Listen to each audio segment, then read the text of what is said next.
My name is Daniel Phillip, and thanks to Mr. Alaudin. Thank you for this great moderation of the panel. And yeah, it's good to see you all in here. And we are now going to start our next panel. This is the session on universal basic energy supply. And it would be a pleasure for me to then also have all our panelists here with us. So I see them slowly appearing, and that's good to see. I appreciate that.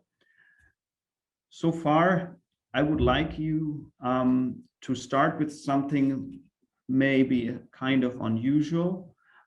Since we have an interested audience on a subject that for some might be, sound different from what they've heard so far, I thought it would be nice to have, first of all, a short idea what the audience think about this subject of universal basic energy supply.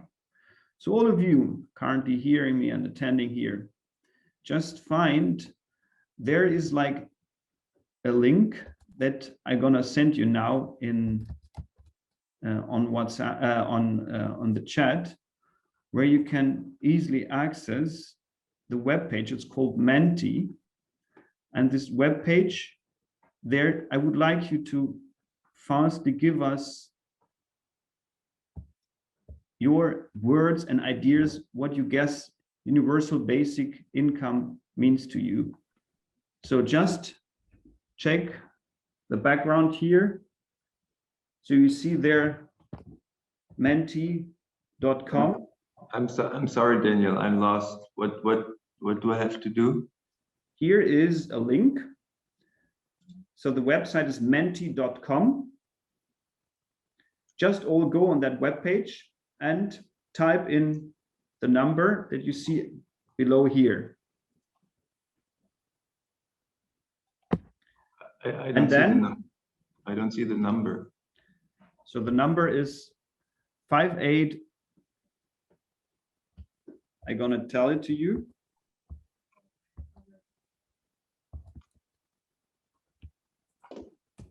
As well as gonna send you now the chat link. In the chat, you can find the link. You can just click it for those who are familiar with the chat. Or you use the number. The number is 5801820. It's visible in my background too.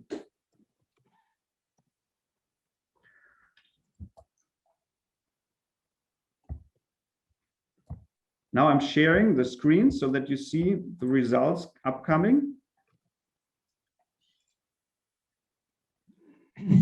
Just feel free to click and just type in what you guess about universal basic energy supply.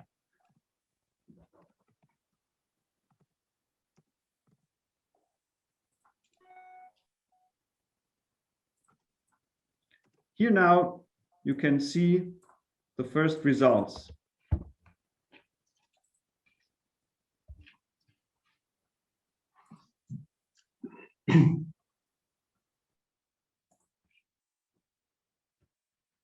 A basic human right, someone wrote.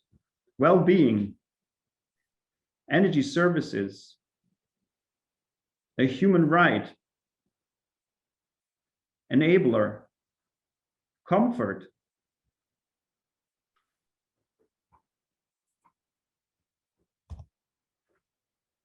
decent living, prosperity, fairness,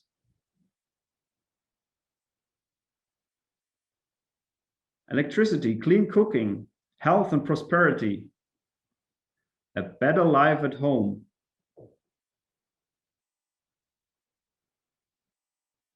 a driver for development. Of course, nice that someone wrote the number, but it's the wrong number. There's a typo. It's 5801820. It seems to be tricky. That's nice. Tricky, I guess that's something very important. What does the universal basic energy supply means to us? So I leave this open, and everybody can also check still online how it looks like. But I'm now stopping this. But I appreciate what you all put in. Just go on and type in for those who are still using the link. Feel free. And of course, we're going to also publish this later on as a cloud, word cloud, where you see what all the associations are related to universal basic energy supply. First of all, I would like to start with you a little bit on the understanding what maybe universal and basic could mean.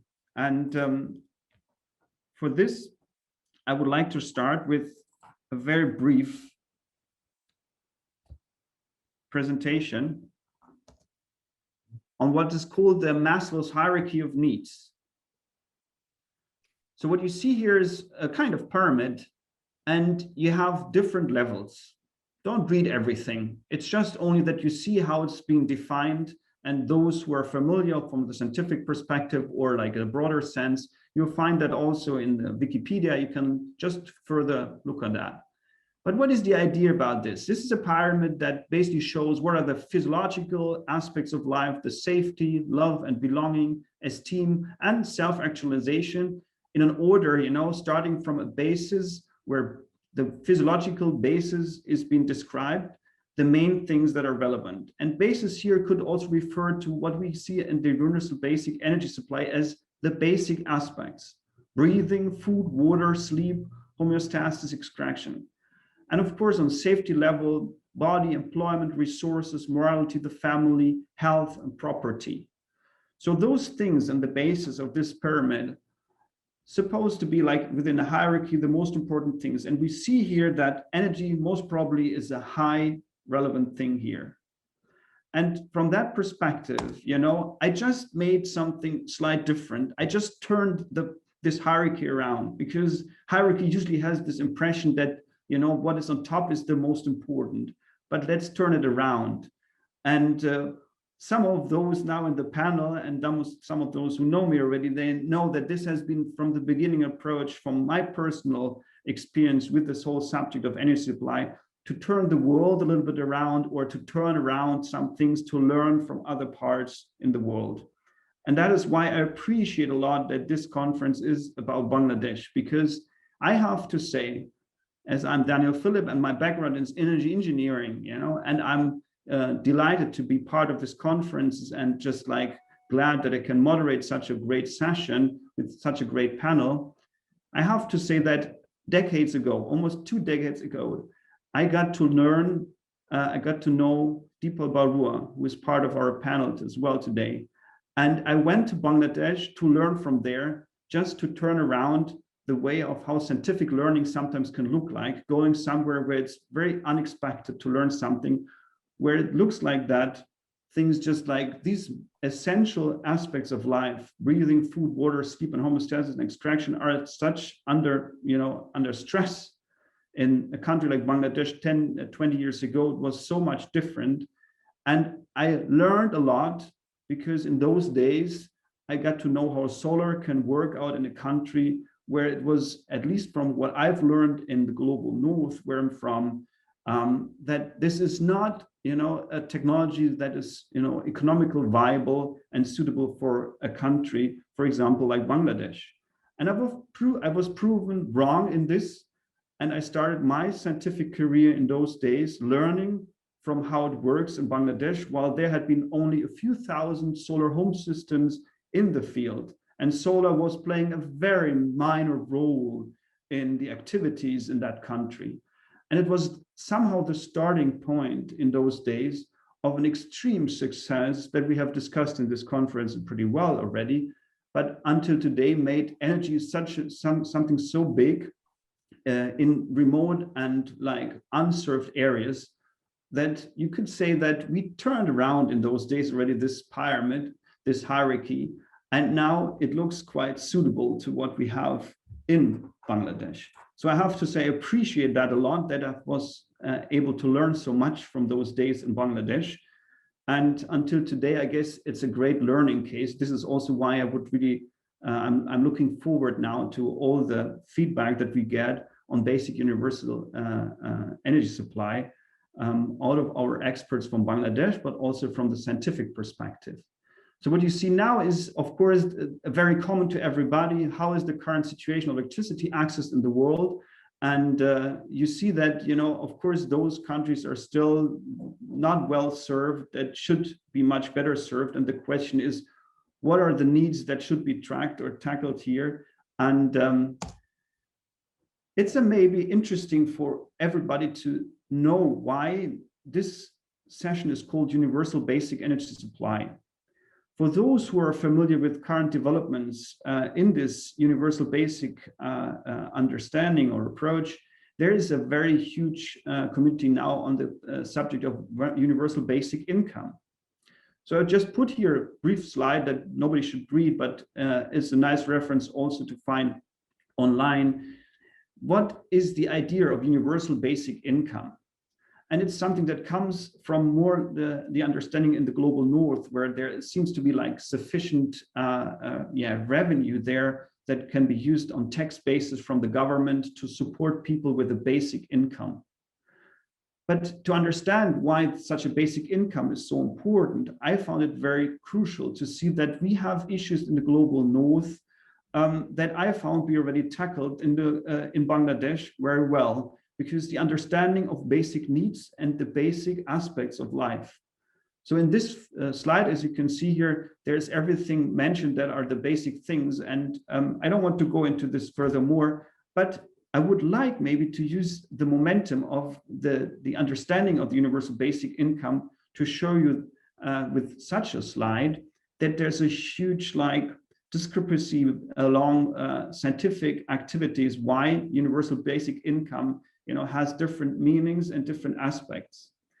So since we have in our panel also economist who is not experienced in the field just like in Bangladesh, but who is well experienced with a lot of the economy's theories, maybe Christian von Hirschhausen, would you mind being a representative of the Technical University of Berlin here and being very well known and the wonderful partner in this whole conference on the subject of economy perspective on the energy?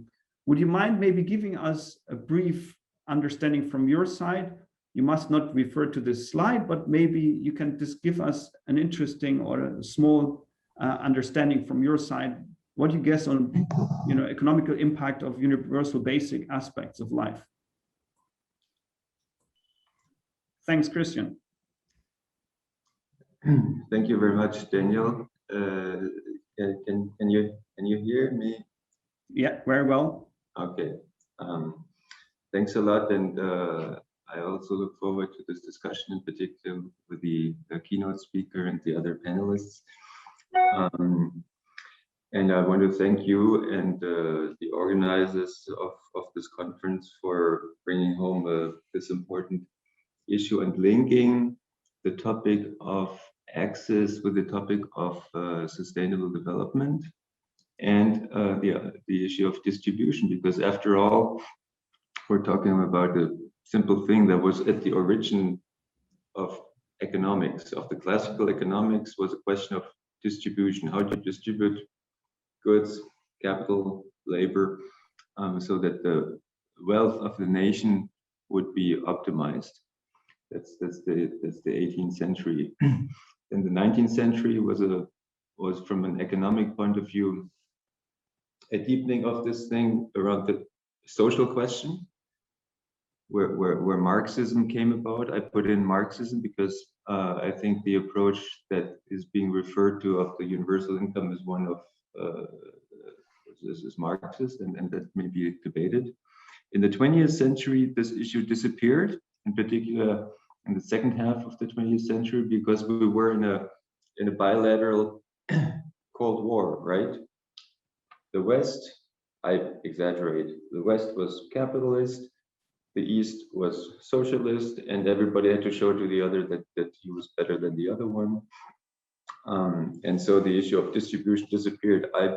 In my basic economic textbook, the word distribution didn't appear, and there was no money in that textbook on introductory economic policy. Now we have a multilateral world, and with Thomas Piketty and others, the issue of distributions coming back, and essentially it's just a matter of taxing. There's nothing very fancy about it. You just have different tax rates, right? And the one that you're proposing, or that we're discussing, is one where the tax rate is 0 and you got a negative fixed rate, right? So you give everybody X, the basic income, and you don't tax. That may be the easiest solution to respect human needs, the Maslow needs. But there are others, and in particular with respect to the first session, where I'm fascinated by electrical engineers. I love them, but nobody ever talks about fixed costs. So let's talk about fixed costs here, and I look forward to the session. Thank you very much. Thanks, Christian, for this brief, understanding and your point of view in this. And since I said already that my whole, getting in touch with this subject came through my experience in Bangladesh, and I'm glad that we have today 2 panelists from Bangladesh that are just into this kind of field work and very well experienced. I would let you know a little bit from my perspective, while I started all this from a scientific point of view, related to what are the possibilities to measure, or maybe to have ideas on why and how should we address the subject of energy supply in those contexts where people are not served well. And as I found this being like relevant, I've also learned in these days that there are new ways of measuring this. And for those who are into the subject, they might think of the multi-tier framework of something very common already that measures access to electricity. So what you see here is nothing else than a comparison of 2 ways of measuring electricity supply or access on several tiers. Don't read this slide, just get aware of that there is like a real interesting approach on how you can measure why energy and electricity is like on different levels. We call them tiers 0 to 5, and what are the differences in those. And the great thing for today's panel is the fact that with Shonali, we have someone who is very much experienced in this. She's like an acting director of the Transition and New Technology Program and senior research scholar in energy at the International Institute for Applied Systems Analysis in Austria, even though she's currently in Delhi, because she will maybe share a little bit from her personal perspective on where she comes from. And she's one of those great scientific specialists on this subject. And I would appreciate to hear a little bit more from your understanding on universal basic energy supply and how this correlates with this measuring tools for the multi-tier framework and access to electricity, and why you guess this is the right thing to look at these things, and maybe giving us also some hypotheses and critical remarks, because I know hopefully that our both practitioners from the field in Bangladesh will jump in and just give their experience on why this is maybe different, or why this exactly describes how the situation is in most of those countries where these different tiers are the relevant aspect. So please, Shonali, also give us a little more introduction of yourself, because I didn't really have the chance now to introduce you fully. So thanks, Shonali, for being part of this panel. Please, the floor is yours. Thank you, Daniel. Firstly, I'd like to thank the organizers of the conference for inviting me to be part of this really exciting panel. As Daniel mentioned, I'm working with the International Institute for Applied Systems Analysis in Austria, currently sitting and working from home in Delhi. But I have family here, and since work from home is the norm right now, I can be anywhere in the world. So I have prepared some slides, and I'm going to share my screen with you.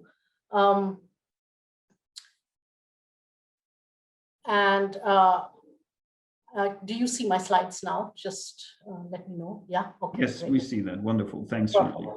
Okay. So I've been working in this area for a long time, and my interest in this topic is basically because, as we all quite unanimously agree here, we know modern energy access is fundamental to development, but currently, of course, access is very inequitably distributed across the world. We know energy is essential to all our aspirations. We need it for basic needs. We need it for community amenities. We need it for communication, mobility, discretionary consumption, and so on and so forth. And it's also essential for driving economic activity, for increasing productivity, and so on and so forth. And this is the reason why, we have energy access as one of the sustainable development goals now. And we know that it's a central sustainable development goal. I don't want you to go into the details of the picture I'm showing here on the slide, but basically what it represents is how energy, this SDG 7 on energy, is related to the other sustainable development goals. And of course, there are synergies and trade-offs of energy transformations with all the sustainable development goals. And in particular, if you take one simple example, of course, we know that the shift from bio-based traditional cooking to cleaner cooking alternatives has major implications for health and for pollution globally. There are also, of course, some trade-offs in some instances. For instance, if you have a large bioenergy sector, biofuel sector, then there could be potentially some trade-offs with food security. It depends, of course, very much on land availability and so on and so forth. But the critical point is that, of course, energy is central to all aspects of modern life. It's central to economic activity. And that's why we're even talking about the concept of universal basic energy supply. So as far as the SDG 7 is concerned, we know, of course, that SDG 7 has 3 sub-goals: universal access to modern energy services, increasing the share of renewable energy, and doubling the rate of energy efficiency. And these goals are lofty and ambitious. And we know that actually, if we look at the status of just the first target, which is on affordable modern energy services, we are very far away from the goal of achieving universal access by 2030. This is the case whether you look at official statistics, which sort of clearly indicate that even today, 3 billion people are without clean cooking, and about 800 million are without access to electricity. But even if you go beyond the official statistics and look at other studies that are trying to quantify what the state of access is globally, then we see that, recently an SMAP study has shown that even amongst those populations that say that their primary dependence is on clean cooking stoves, they are still stacking dirty fuels. So in fact, it's more like 4 billion people that are still relying on traditional fuels and stoves. And if you look at electricity access as well, I mean, while official statistics say that 800 million people are without access to electricity, if you consider reliability of electricity supply, actually it's more like 3.5 billion people who don't have reliable electric supply today. So actually the scale of the challenge is enormous. Now, if you look about the thinking about energy and well-being, there has been kind of an evolution that you can see over time. So earlier, of course, there has been this kind of emphasis on connections, providing, all universally with a connection to electricity, a connection to clean cooking. Over a period of time, there has been increasing understanding that actually other dimensions are important, in particular reliability and affordability, because as we've seen, even when people have a connection, they may not be getting reliable supply, or they may not be able to afford appliances and the energy required to get services. Then there has been more recently an increasing understanding that actually what we're aiming for is energy to meet basic needs and basically to improve life quality and well-being. But ultimately, just looking at the bottom of the distribution, as we've been talking about distributional aspects, is not enough, because now we know that at the top end of the distribution, there is overconsumption of energy that we also need to be concerned about. So there has been increasingly this discussion about perhaps looking at energy sufficiency to maximize well-being. So because we are living with all these environmental impacts that we have created through our new modern energy systems, we now have to also deal with issues of climate change and biodiversity loss. And this means that we really need to think about consumption, both underconsumption and overconsumption. So what do we mean when we mean modern energy? I mean, of course, this is again something that has many different facets. We know that energy service needs are varied, and we need to consider these different needs, because obviously there are needs related to personal consumption, to basic needs. There are needs related to community services, healthcare, education, and so on and so forth. There are needs related to productive activity and productive use. So we know that energy service needs are varied, and distinguishing between these different needs is important. We also know that there are different degrees of modernity. So basically, if someone is using solid fuels on a primitive stove, that is really the worst possible option for them. You might be using, solid fuels in a more advanced stove, which has slightly better implications for your well-being. Or then you could be using liquid gas or electricity stoves, which don't have repercussions for your own health. And if it's renewably based, then obviously you have less repercussions for the environment as well. And then we know that energy supply has also many, many dimensions. We've talked about already affordability and reliability, which is already mentioned in the goal itself, the SDG 7 goal. But of course, there are other aspects of supply, which is basically also to do with quality, sustainability, efficiency, and so on and so forth, which have been discussed in the literature and have been also taken up by different bodies that are trying to look at energy access globally. So you already mentioned, Daniel, the multi-tier framework. The World Bank multi-tier framework is an effort to really go beyond this binary measurement of access, of like either yes, you have a connection, or no, you don't have a connection, to go beyond that, to look at multiple dimensions and to distinguish between different tiers of access. So understanding that, access is kind of more of a continuum, not just a binary thing. And the multi-tier framework is, of course, a major advancement over binary indicators, but now it has become extremely complicated. It's even to just measure access to electricity. It has 7 different dimensions it distinguishes between, and it has 5 different tiers that it's 5 to 6 different tiers that it kind of distinguishes between. And this makes it a very data needy framework. Not everywhere in the world we have the data available to do this kind of tracking, even though, of course, it would be ideal if we did. And so we basically tried to look at existing measures, including the multi-tier framework, and try to assess what are some of the shortcomings of these, and is there a way to improve upon them. And basically, we found that there are certain things that certainly one wants to try to address in trying to come up with an alternative framework for measuring access that can be applied more globally.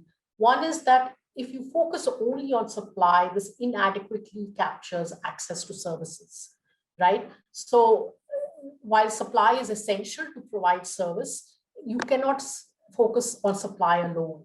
Then consumption and capacity, if these are used to measure how much access people have, it can lead to undermining efficiency goals, because you say, oh, if you have 1,000 kilowatt hours, if you're consuming 1,000 kilowatt hours, that's better than 500 kilowatt hours. Yes, that may be so if you're really getting all the services that, efficient 1,000 kilowatt hours can supply. But, if someone's using inefficient lighting, inefficient appliances, they can very well consume a lot of electricity, but that's not really improving their welfare, their well-being. Some dimensions like affordability are quite poorly captured in existing frameworks. And then, the normative thresholds for reliability, legality, and so on, these are quite often context dependent. So that again is something that one needs to think about.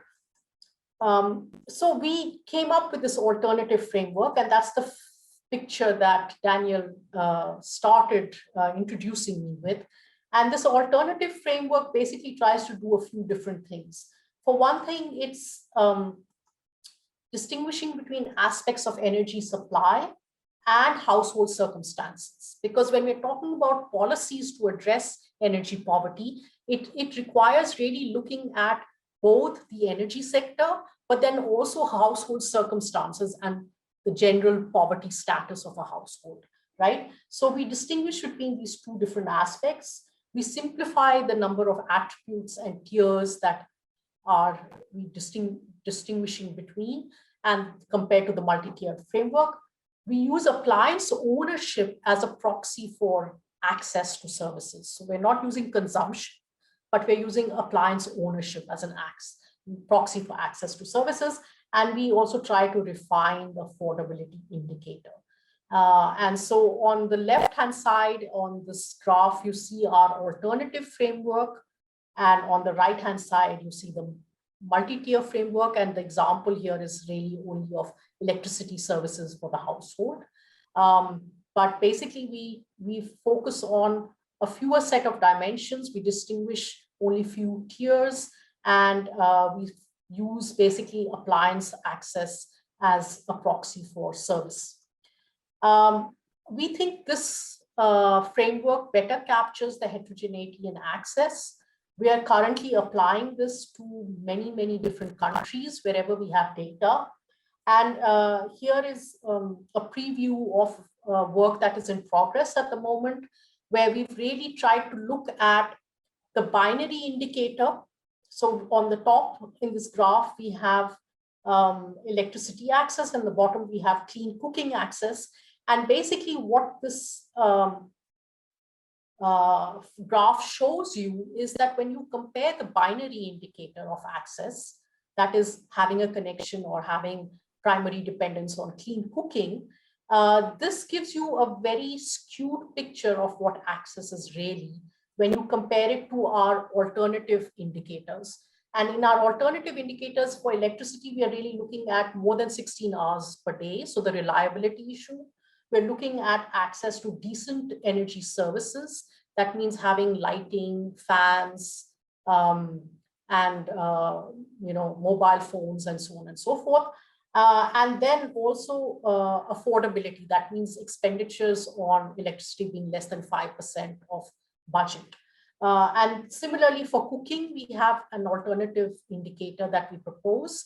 And like, for example, you see for the case of Cambodia in the top half of this graph, according to the binary indicator, something like 87% of population would be considered as having access to electricity. But if you look at it from the point of view of reliability, service, affordability, then only 67% really have access to electricity, as you can see from this graph.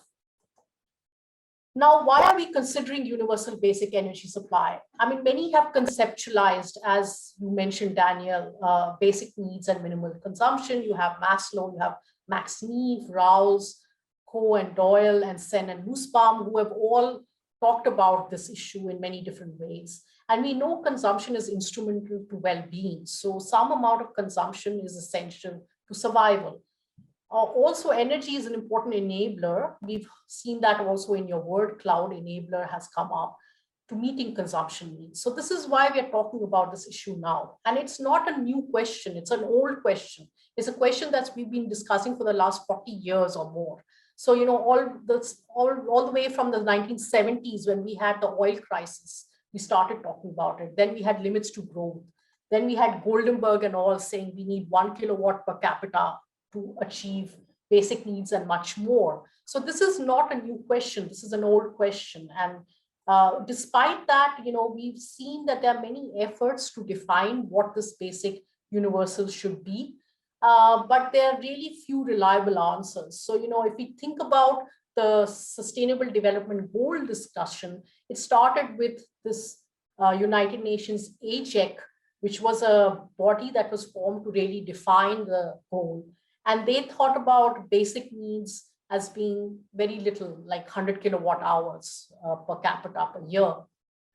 And now if we look at the Energy for Growth Hub's latest estimate from Todd Moss and so on, they are saying it should be 1,000 kilowatt per hour per capita per hour. So there's been kind of this, moving from one end to the other. And even in the literature, if you look at different,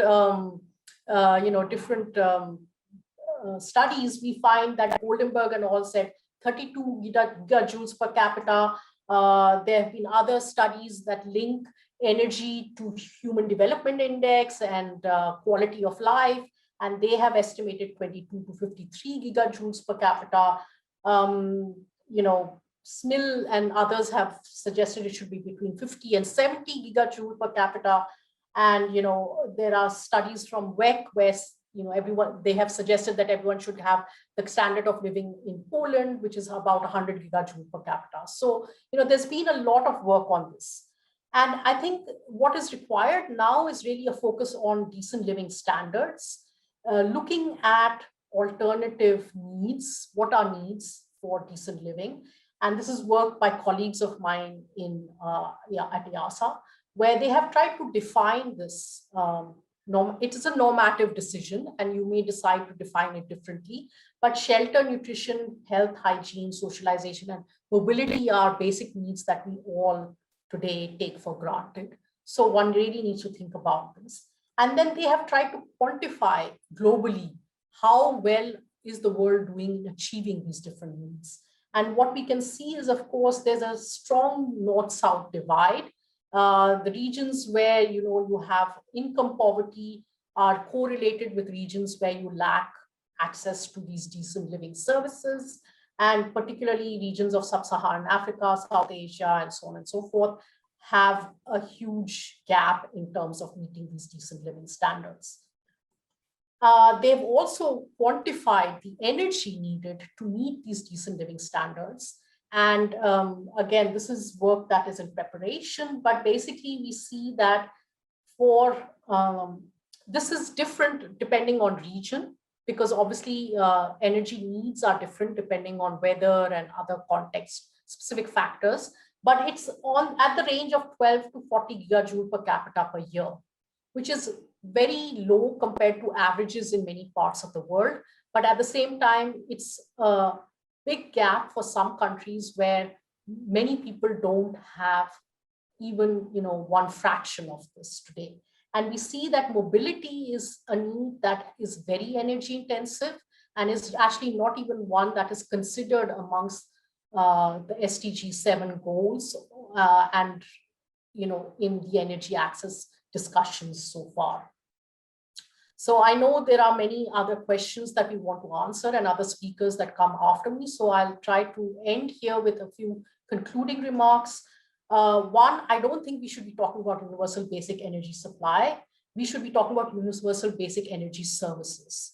That's because supply and consumption are means, not an end, and energy services are more closely related to human well-being.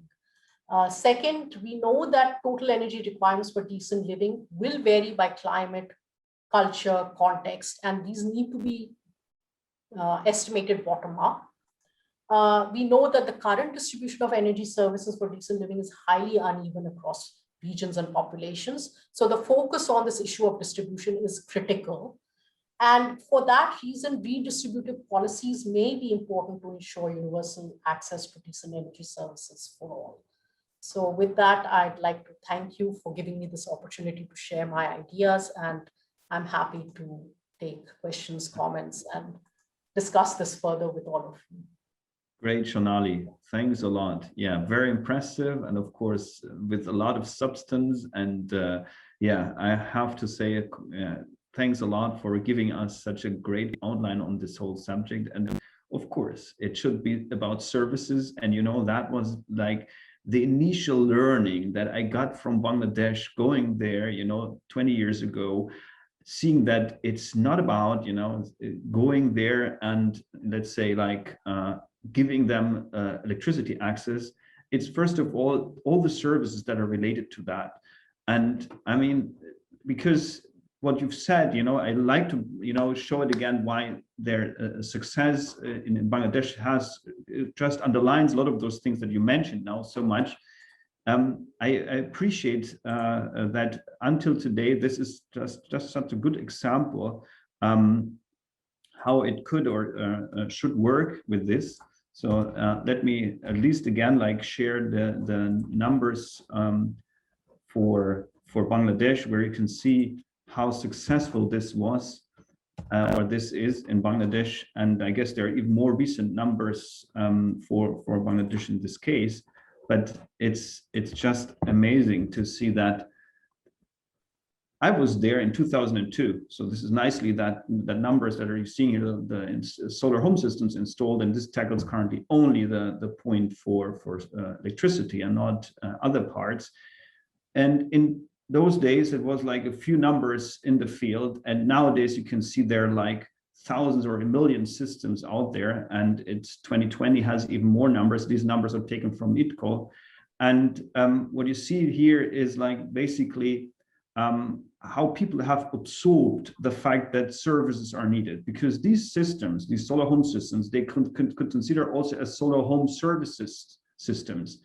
They just came into the field based on a service idea for the uses at home, and it's also always related to this idea of uses. And there was this good question in our chat, basically referring to how the SDGs should basically currently addressing energy not as electricity and maybe fuel, cooking fuel use, but also with all the other parts that are just coming along with energy services. And taking it from that perspective, maybe as I said in the beginning, this my first touch ground with this subject was together with Dipal Barua, who is today our panelist too. Maybe Dipal, you could give your like idea a little bit, your background on how it developed with the solar home systems in Bangladesh, and what you have currently achieved also with your foundation, the Bright Green Energy Foundation that you have founded and that you are the managing director of. And knowing that you are part of like the initial ideas of microfinancing, I mean, I know you from the early days, and that's something that I really appreciate. Maybe Dipal, you would like to highlight a little bit from your perspective, and please don't mind introduce yourself a little further for those in the audience who might not know you already, even though I guess you're kind of famous, at least to my understanding. Thanks, Dipal, for being part of our panel today. Good afternoon. I'm very happy to join in this conference, especially the Brack University, Technical University of Berlin, and also the university from another university, I think the Carnegie Mellon University, and the distinguished panelists, co-panelists, and also the participants, distinguished participants. I'm very happy to explain our experience from the early days. Actually, I born and brought up in Jobra, Chittagong, my village. It was the first village of Grameen Bank started in 1976. So in 1996, we involved the MicroEnergy. Daniel is our friend, who also one of the pillar to develop Grameen Shakti in Bangladesh. I believe when we are traveling in the Bangladesh at that time, only 15% people have electricity in Bangladesh, 85% no. So every time we visit to our microcredit shareholder, owner of the bank, and they always say, sir, you started a credit for the income generation, but we don't have electricity. So can you arrange electricity for us? Because the town, they have electricity. So we are thinking about renewable energy, but we are attending so many conferences for microcredit, but we met a lot of our friends. They also started a solar and also the wind energy and the biomass based. So we tried to in our country in 1996 the solar home system, but the price was so high, very expensive. Only 17-watt panel and battery. At that time, we don't have deep cycle battery, and we have only the automatic battery. So we are traveling every time, and the price is so high. We bought panel from Siemens, $7 per peak watt. Now we are buying 30 cents per peak watt. So $7 per peak watt from Germany, and we bought it from the Siemens. We started. It's so expensive. Only 17-watt panel and battery, it come around $600 US.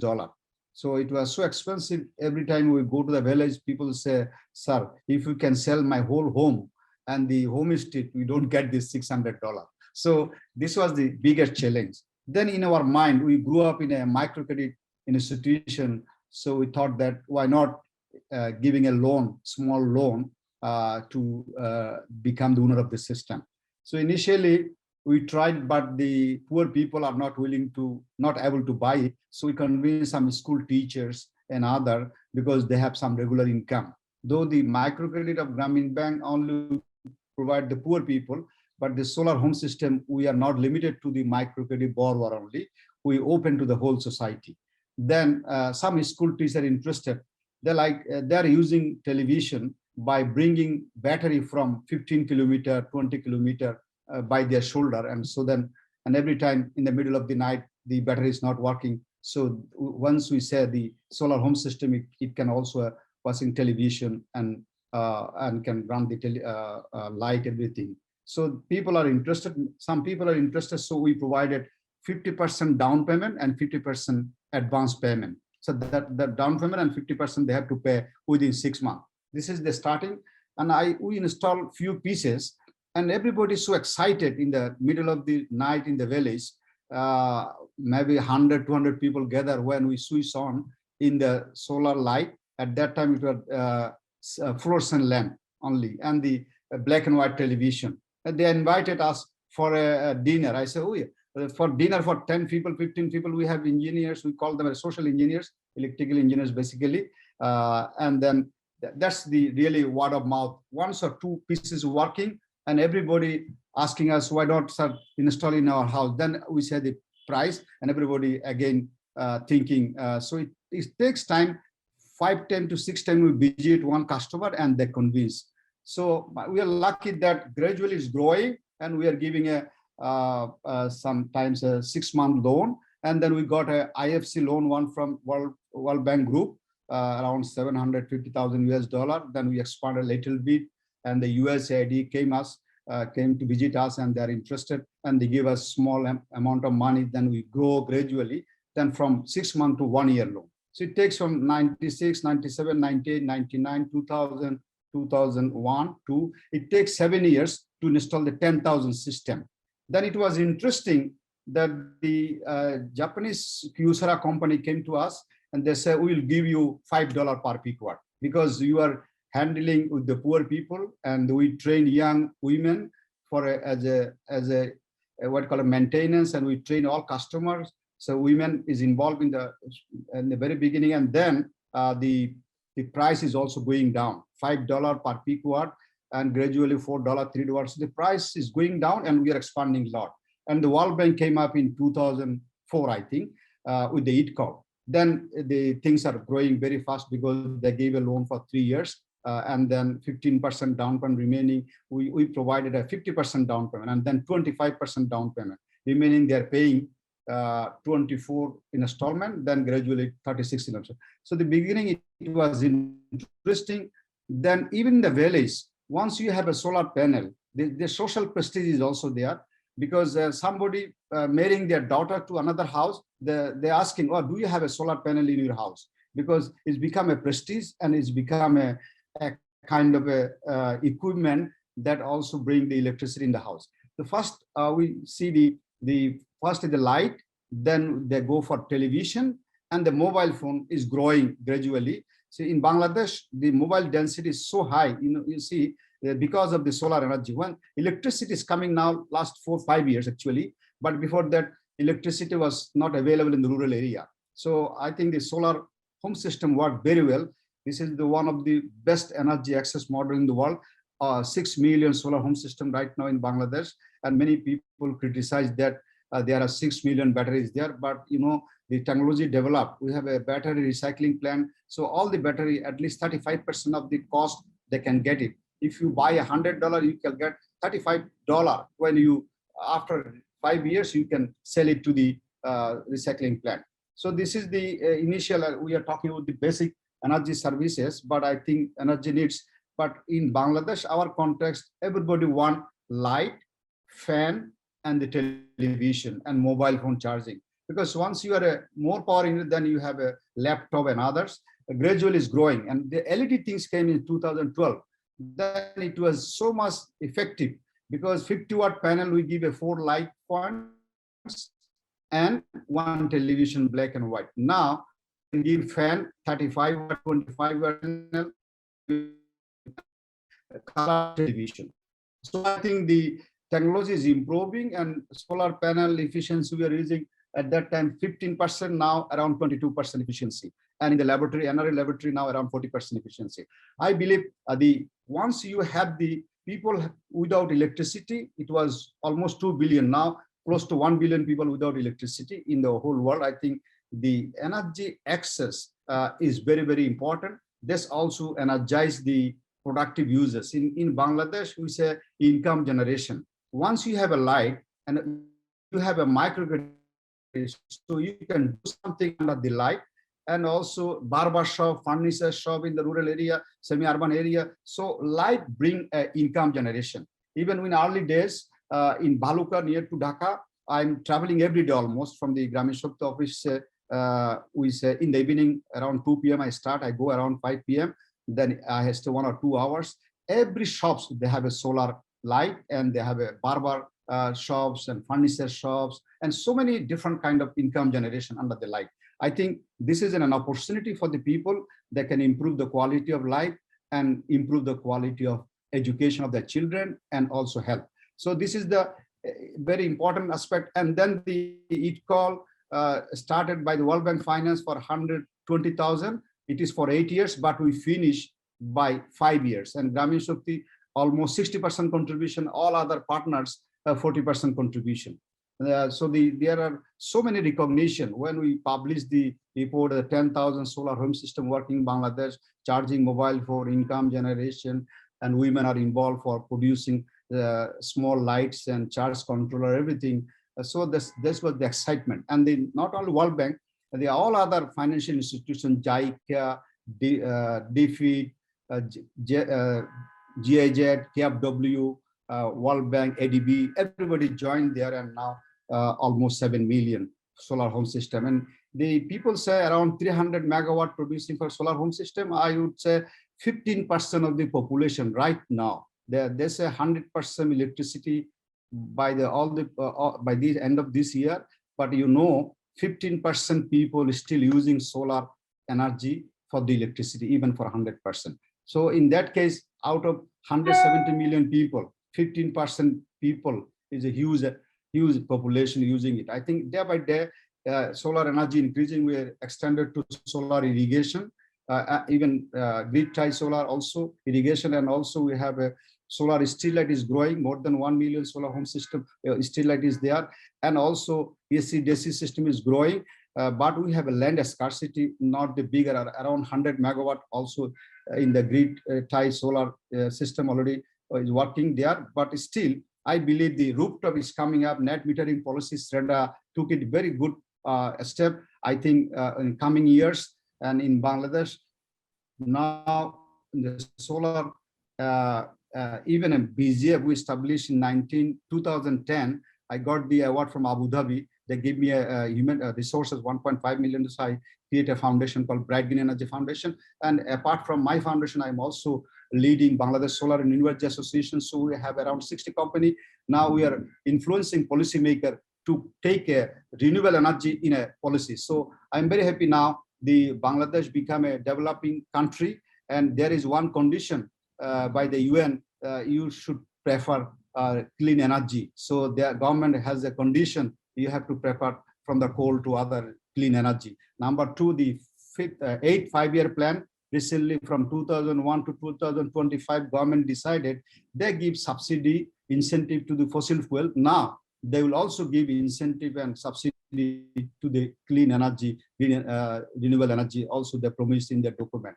And also our Prime Minister became the chairperson of the climate vulnerable countries, 48 countries, and they decided by 2050, all the countries should be 100% renewable energy. This is an inspiration goal, I think, and we have SREDA. So I think this is a unique opportunity to push it to the experience to gain them for solar roof and mini grid, and also grid solar, and also roof can the Korean EPZ they are going to be at some 1,000 megawatt in their rooftop because net metering policy. I think within next 2 years, because of COVID, last year we are a little bit slow, but I believe the all situation are gradually changing, and Bangladesh very under control on the COVID situation now because the vaccination is going on. I believe the experience we gathered from the energy access, this is now bring the confidence in the society and the policymakers. Coming next 5 years, 2025, there is a good opportunity for us to take renewable energy in a bigger height. Thank you. Thank you very much, Dipal. And only, you know, because you referred to this, for example, with the subsidy and now the plans towards more renewables, I have to say that maybe I'd like to share this again with the audience here. It's, you know, one of the major findings, and you'd explained it very properly in your presentation, or in your speech now, Dipal. I mean, initially we had to understand that the price for a solar home system, as you said, was extremely high. And it used to be so high that the normal population cannot afford it. And only due to the microfinancing mechanism and a special service, basically a service that came along with the concept of providing electricity or energy, you know, it was all of a sudden possible, at least to our middle income class. But of course, the current discussion is also how to reach out to those that are poor, that are below that, you know. But of course, microfinancing was a key part without any subsidy, first of all, to address these people and give them the chance to access this technology. And that was like a major finding in the field, that people all of a sudden had been like in the position to afford such systems only because there was the right servicing concept behind that. And you mentioned also the fact what has been, you know, provided from technicians and support in the field. That is much more than only to say there is access to electricity. It became an all over thing. And that is something that up to today, I appreciate about the work of in particular, of course, those new, the first runners in this field of Grameen Shakti. And I'm very glad that with Sohail, the managing director of Grameen Shakti, we have the great representative of the Grameen family here, who has also like a long track in understanding the energy needs in the field for more than 14 years. And he has also like an expertise in sustainable business solutions and sustainable and social business models, because as we know that all this comes together. And this is why I appreciate, Sohail, that you're with us representing here at Grameen Shakti, but of course also your personal experience and your engagement in this whole field. So please feel free also to introduce more about yourself, what you would like to highlight, but also give us an understanding at what point you see that the combination, how the Grameen family tapped into the field of energy, but also how Grameen maybe in general addresses all the general needs of people, as we have this basic universal understanding here, how far that is something that is part of your work and your current achievements as well. Thanks, Sohail, for being with us in this panel. Please, the floor is yours. Thank you, Daniel. Am I audible? Yes, wonderful. Oh, thanks. Great. It's great to be part of the panel. Thank you for inviting me. I'll start with about myself, that I, as you said, that I was in the field of renewable for about 14 years or more. Then I crossed over to Grameen. So my association is with the Grameen family. I'm not a veteran, rather Mr. Dipal, who was in the panel, had more experience with the Grameen. I'm here for 5 years, and now like working very closely with the social business models, the sustainable models. I happen to working as a member of the UN high-level technical dialogue committee for the access to energy this year. I'm also a guest member of the LDC5 team for the energy mapping. So I'll start a little bit from the global perspective and taking cues from what the Shonali was sharing. I was in a meeting on 23rd, but presenting the concept paper, where we saw that the access to energy has been, increased by at least 10% in last few years, which as per the study, it is about 90%, but then it varies from country to country, especially in sub-Saharan and the other countries, it is 52%. And still with the current rate of the kind of activities going on, at 2030, we'll leave 600 million people will be behind and not have any access to energy. Talking about, of course, we're concentrating here the electricity, but just to mention, as the Shonali was saying, the cooking fuel. We are far behind in cooking fuel, the access to energy is 63%, and the progress is much lesser than the target. Now, of course, as a Bangladeshis, we are lucky that we are saying we have the energy access to energy, 97%. Again, I learned this interesting word, binary indicator, whether it's as per the binary indicator or it is as per the alternative indicators. And also, thank you, Shonali, saying energy sufficiency. When I was hearing her and looking at the data, if you look at the official statistics, per capita energy consumption in Bangladesh is about 530. Let me look at. Yes, this is about 532 kilowatt hour. Mr. Dipal was referring to the solar home system, that the most sold solar home system was 50 watt peak. So if you consider this, then it would be hardly around 90 to 92 kilowatt hour per year. So even in Bangladesh, today, when the average is 530, looking at the solar home system, and the most of them are having not even 100 kilowatt hour. So in terms of this energy sufficiency, there are people on urban base using much more energies and what is used by those rural people. So we are saying about the 97%, but then there are differences in between. I'll not repeat those things what Mr. Dipal already told, because there's a great history how this being started, how this being we're looking at to, add to the growth of the country by adding the electricities. I would rather add after what Mr. Dipal said. So now looking at the total, you have shown a graph where you showed about, I think 4 million or something solar home system. But today, as per statistics, we have 6 million solar home systems. And while we are achieving almost 100% access to electricity, in the process, we're cannibalizing few of the solar home systems. Because whenever the grid comes, again, the quality of the grid being told about, in our own jargon, the profession, as a practitioner, we use the bad grid. You have grids, but we say these are the bad grids. In terms of the quality, in terms of the duration of the electricity stays there.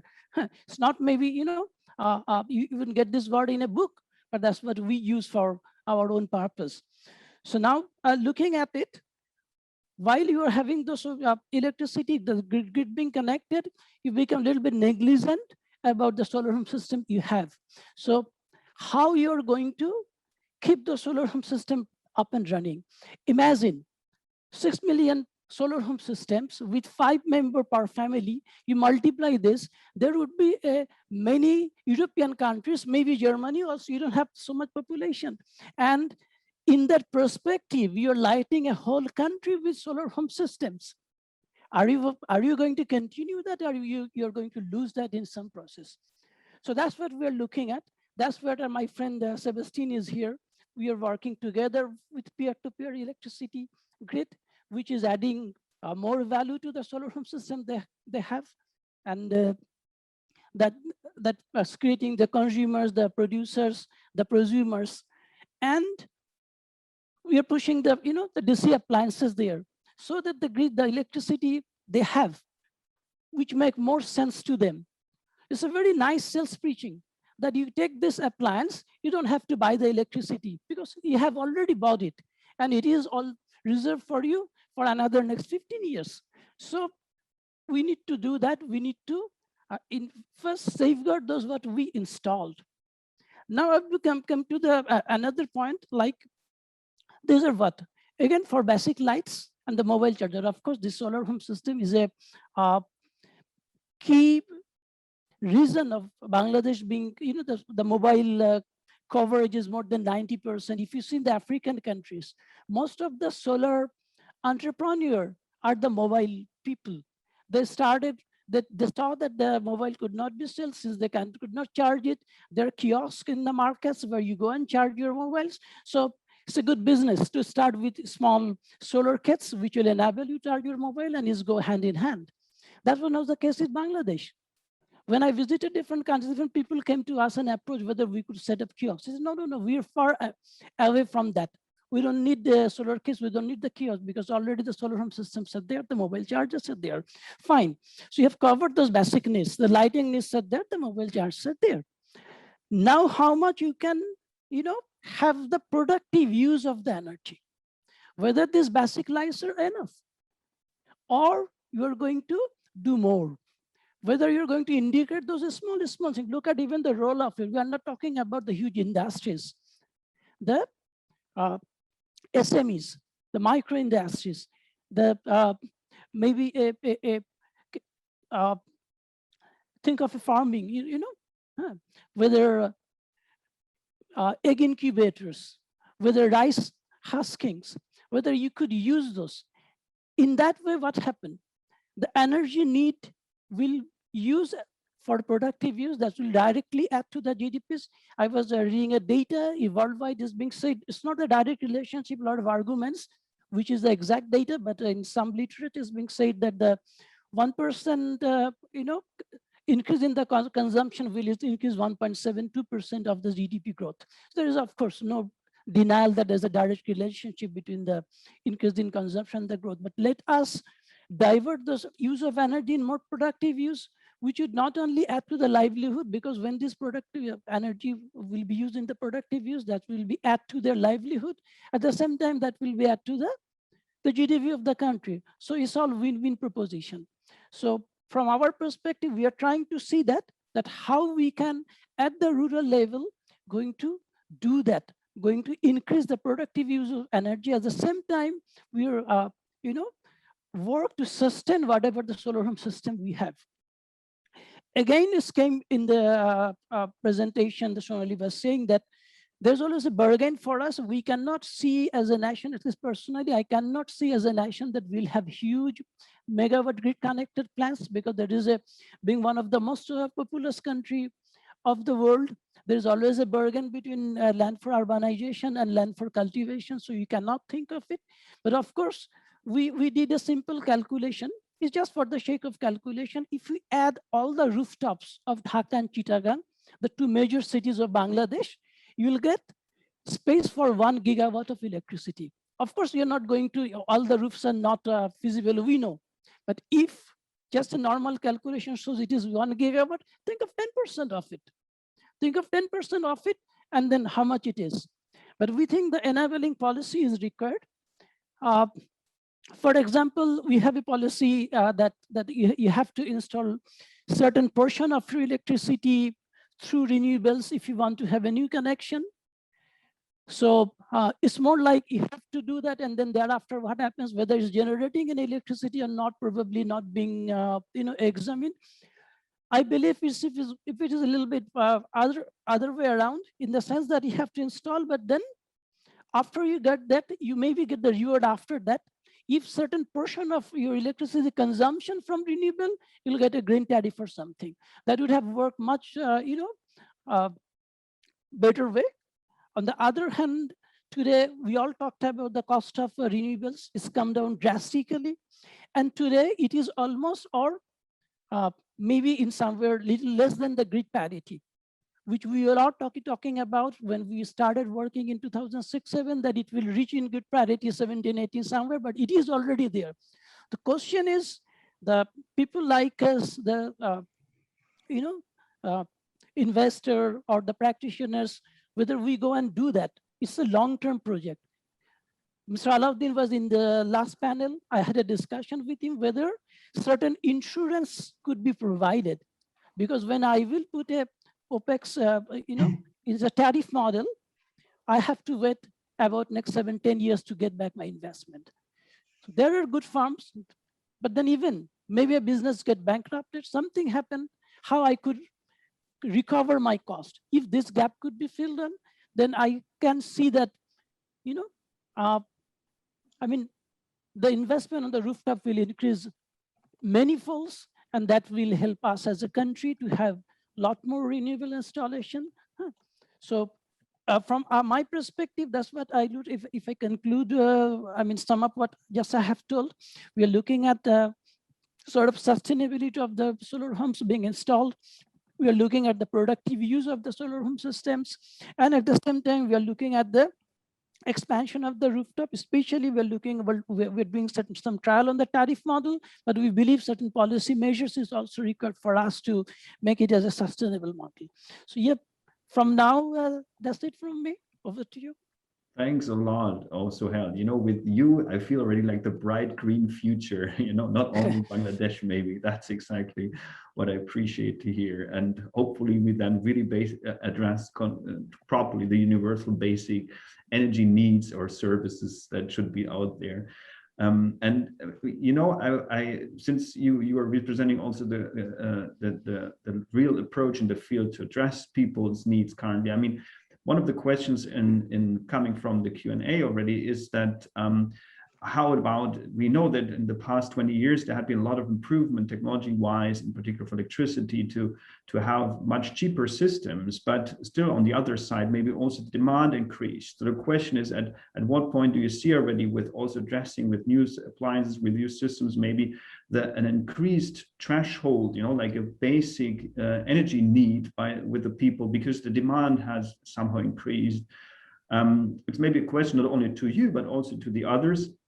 But I like the perspective on, what kind of technology development we see also out there that should be addressed in this, And as well, I know that Christian, you have also some more questions. Maybe you might also raise your questions, then we can maybe sum up with some of these questions, give the panelists again the chance to answer those.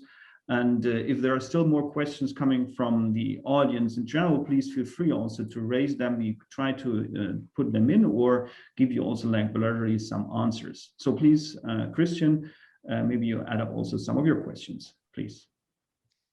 Yeah, thank you very much, Sohel, Dipal, Shonali. This is paradise. I'm sitting here and close to Daniel, and I'm being lectured things that are of high interest, and that I will lecture on Friday to our students. So thanks a lot. Let me ask one question, because we don't have much time here, but a little bit to each of you, and I have three fields. One is that I think from Sohel's approach, we could call this session or the entire conference 100% times 100%, because we're talking about 100% electrification and 100% renewables. And then the question is that in the spirit of SDG 7.2, is that consensus, or are there diverging ideas? Second question, and I'm very sorry that I'm a singleton here. I'm the only academic or person raising the issue of nuclear power in these conferences, even though we talk about renewables. But as you may have heard, and yesterday Mr. Mansur was asking the key question, what are we going to do with the nuclear waste?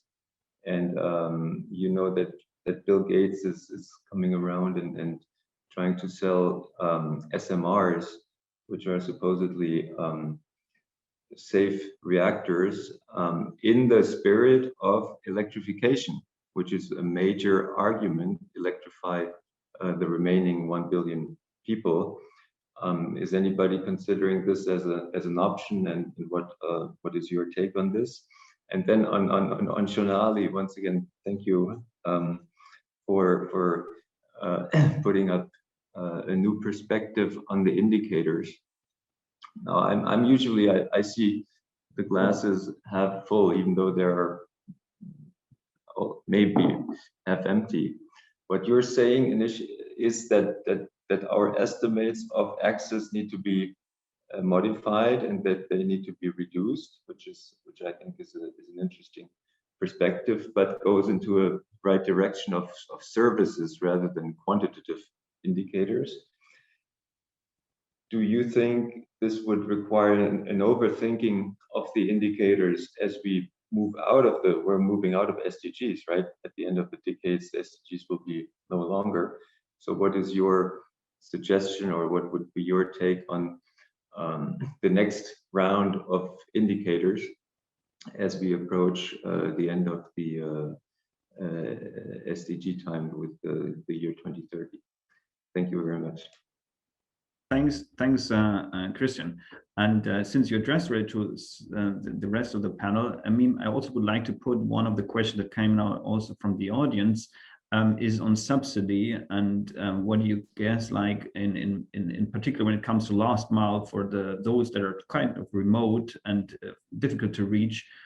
Is there an issue why it shouldn't be subsidies out there that reaches out for operations and maintenance for getting into those areas for the last mile?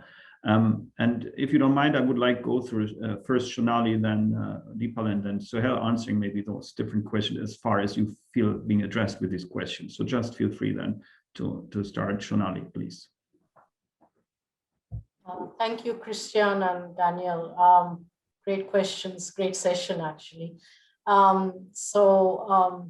Regarding what should be the next phase with the indicators and the measurement, that question specifically, I mean, actually this alternative framework that we've proposed and that we are now trying to operationalize through applying to different countries is really a step towards now thinking about beyond the SDGs, how do we start thinking about access and measuring and monitoring and tracking it. So as I mentioned, I think the two critical things that we need to distinguish in any kind of measurement framework are characteristics of supply and characteristics of the end user that you are trying to supply. So in fact, we need to basically be monitoring both of these entities, both the supply and the end user. And for this reason, we make this distinction in our alternative framework. And on the supply side, at a minimum, we need to be thinking about the cost of supply. So basically the business sustainability of the supply and the reliability of supply. So basically, are you being able to really provide supply 24/7 reliably at, for fuels at a distance that is close enough to the end user and so on and so forth. On the end user side, we need to really think about affordability, because at the end of the day, affordability is a big constraint for many end users even today, and the services that they enjoy. And typically services have been proxied by consumption or by capacity, power capacity, for instance. But what we argue is that consumption and power capacity are imperfect proxies for services, that we should really be looking at the appliances, the equipment that people own and use as a proxy for service. So for instance, we can look at people with and without fans, with and without air conditioners, with and without washing machines. These are all appliances that deliver specific services. And we should be looking at really getting universal access to decent living services for all. And that's, I think, some of the directions which the new framework or new goals that get developed should be thinking about in the post-SDG era. One quick word about the subsidy question, which you mentioned, Philip, Daniel, sorry. So there, I think the issue with subsidies in the past has been the fact that subsidies get put in place and then are never phased out and become a burden to the exchequer. So no doubt, social subsidies are required. There are people who cannot afford services. They need to be able to afford these services. It's important to their survival. It's important to their livelihoods. So, subsidies are required, but subsidies have to be planned in a way that they are introduced and then there's a phase out of them at some point in time. So that basically you're trying to provide the subsidy to improve the well-being of people and get them to a standard of living that eventually the subsidy will not be required. And I think that's the critical thing that is often forgotten when subsidies are put in place. So I'll end with that. Thank you very much, Shonali. So please, Dipal, now it's your turn. And to all of you, please to be aware of that. We have 10 minutes left. So we are now in the phase of trying to give very short answers. Thanks, Dipal, please. Thank you very much. I think I appreciate all the panelists. Regarding the 100% renewable energy and 100% electrification, in our sense, actually, there should be a mix of both. In our country, the people see 100% electricity, everybody feel comfortable. But the cost of electricity, and recently in the parliament, government took a regulation earlier that only once a year you can increase the electricity rate. But now they can increase electricity rate more than one time. So there is an apprehension, the electricity ingredients from abroad and others. So I think the electricity rate will increase. In that sense, I believe we can mix renewable energy gradually. What we are working for that, how the grid integration, sustainable grid and more of. So now we put only 50 watt. Why not 1 kilowatt? Why not 2 kilowatt in their household, in the rooftop, in the rural area, so that you can produce. We are producing vegetables, we are producing fish, we are producing rice, we are producing everything. So why not we can produce our electricity from our rooftop? So this is one. I think the grid integration is the biggest challenge. If we can face it, I believe in Bangladesh, the mix of renewable energy will grow quickly. Only we need to how to integrate the distributed energy into the grid line, then it is the chances must go. And regarding the subsidy, I would say what Shonali mentioned, the social subsidy, I agree. But in our sense, all the solar home system owned by the customer, ownership. If you distribute free, if you distribute anything free, there is no value to the customer or the user.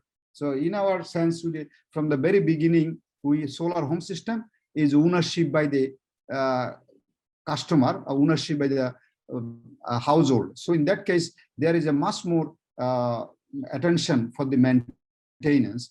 But we created the women entrepreneur, we created technicians. So now in Bangladesh, in many places, most of the places, they can repair it, they can maintain it. But still, I feel if we can train in every village 1 or 2, and they can open a small maintenance and the spare parts available in a quality and also price, I believe the maintenance will be much more easier. So for the solar home system, but for even integration of the water distribution, now government took one initiative, Amar Gram Amar Shohor. So all the villages will get the facilities of cities. So we are now trying to, with the help of SREDA, we are trying to establish the water distribution, the what is called suitable water or fresh water in the household level, in the tap, in the dining and the cooking, and drinking. I think from the renewable sources possible. In that case, I think renewable energy cheaper and durable, and is already other environmental benefit, employment benefit is there. I think that we need to work on that, how the gradually percentage of renewable energy can be increased, and the subsidy we can use in a smart way, so that we can really build up the last mile coverage, how to build up this. Bangladesh have a lot of good experience, but we need to all this experience in such a way in a remote areas like island, remote areas in Chittagong Hills, we can build the capacity in the village level, so the repair and maintenance. So in that case, we need some kind of a social subsidy or a training subsidy or a different kind of subsidy we can help them.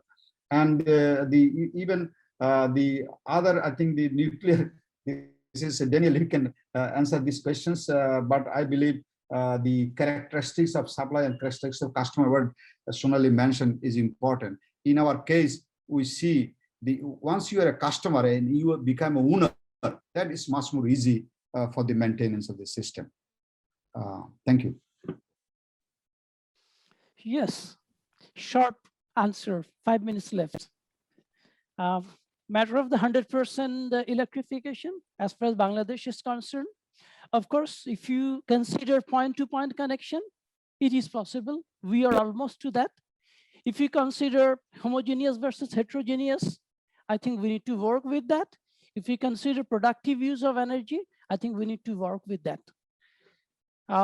Again, 100% renewable energy by 2050. I would love to see that, optimistic, but then I'm not sure whether we have the roadmap to reach there. Even we don't have the right roadmap to reach 2030 goal. I would rather be happy to see the 2050 net zero goal, even if we cannot have the 100% renewable, if the all electricity, the total generation is achieve the net zero goal, that is even something good for me too. Then at least it will refer that you have a balance between renewables and the conventional energy. So yes, I don't want to be a pessimist. Already Christiana shows me the glass. So I don't want to be the pessimist, but I would love to see the roadmap that we are drawing it. Going to the subsidies, yes, 100% agree with Shonali, but I would like to use this two other words. Phasing out mean, as per we practitioner, it is creating the service model which would phase out gradually and then become sustainable, as we kept on saying. So you create the solar home system we did in 3 years, installment subsidy, it passed on over. Then it stays for another 17 years to create a model out of it. So that, and you can create a service model. And at the same time, you always don't need to look at the subsidy, the technology also. I have already given our joint initiative of SohelShare and Grameen Shakti of the peer-to-peer grid. Here still you have to buy a solar home system by about maybe 4,000 or 5,000 taka. But by 2,000 taka, you can take a meter and still you can buy energy. And for that, only for the time even, you may not need the energy for the whole month. Maybe there are critical time. All families, someone is sick, the kid has exam, you can buy electricity partially for that period of time only. So there are also technical ways of attending this too. I'd rather like to see that the electricity general tariff by government, the subsidy is there. Why not this being spread out throughout the renewable to make a common kind of thing, and only the subsidy for the service models. So these are the quick comments. Over to you, Daniel. Oh, thank you very much. And yeah, exactly. I mean, it becomes something universal again. So we are back on board with this, and only to show you again, that is the result of all us here just typing in our associations. Now, of course, I corrected the title. Please, Shonali, find here already the Universal Basic Energy Service. And I guess that's maybe the main part. And we see already we are all in line with that. And of course, Sohel, you're right. I mean, it's not something that is only maybe related to your current work. It's something we all have in common. It should be seen as a universal thing. Shonali, thanks a lot for this wonderful panel discussion. I appreciate the fact that I had the chance now to have you here with this panel. Sohel as well, thank you very much for being here. Christian, was a pleasure. Dipal, I feel deeply honored. 20 years ago, when we got to know each other, I mean, I wouldn't have imagined that we would have such a virtual, incredible panel discussing these kind of things. I must say that I feel so well for this day. I mean, that saved my week, my day, whatever. I love this. It's great to have you all here.